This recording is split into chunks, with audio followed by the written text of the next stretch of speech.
So I've always had this idea that, you know, the most important thing in my life is passion, and the most important thing in my life is trying to turn my dreams into realities.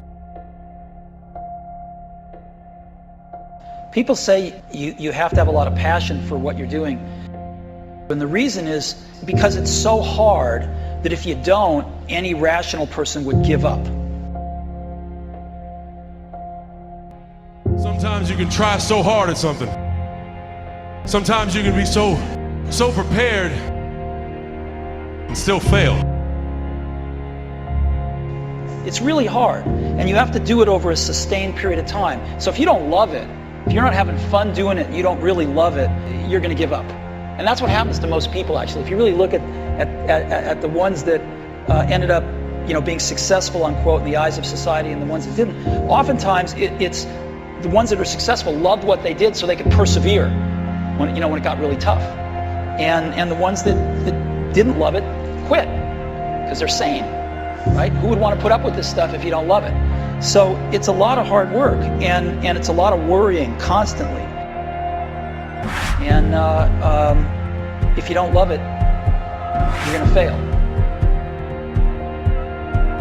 So you got to love it. You got to have passion. Your dreams can be anything. They can be, if you love fixing cars, or you love dancing, or you love singing, or you love anything. It can be anything. But if you love something and you have a dream to do something, what's important is that you don't allow fear to stand between you and whatever that something is.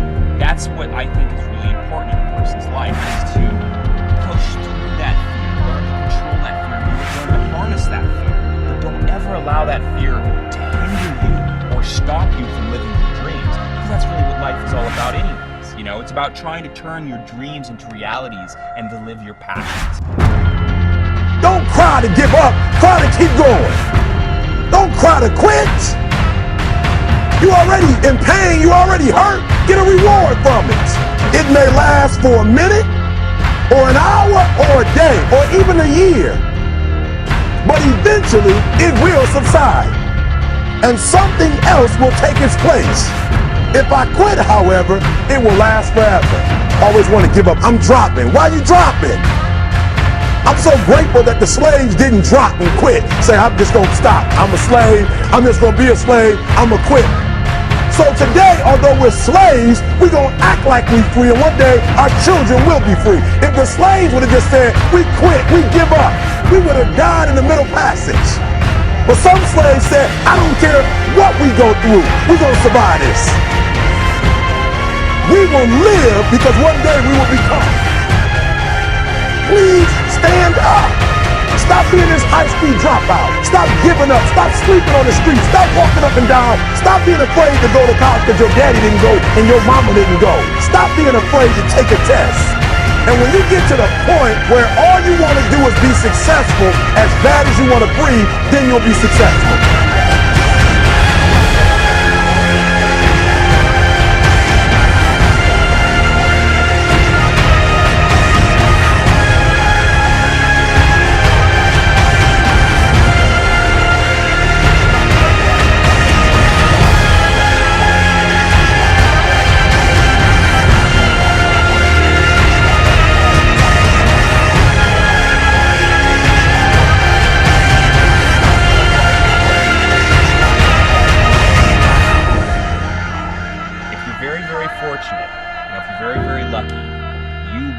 Inside yourself and find that thing, that passion, that dream, that something that gives your life purpose and gives your life meaning, and that you're willing to dedicate your entire life to. I just hope that you'll be able to work through the fear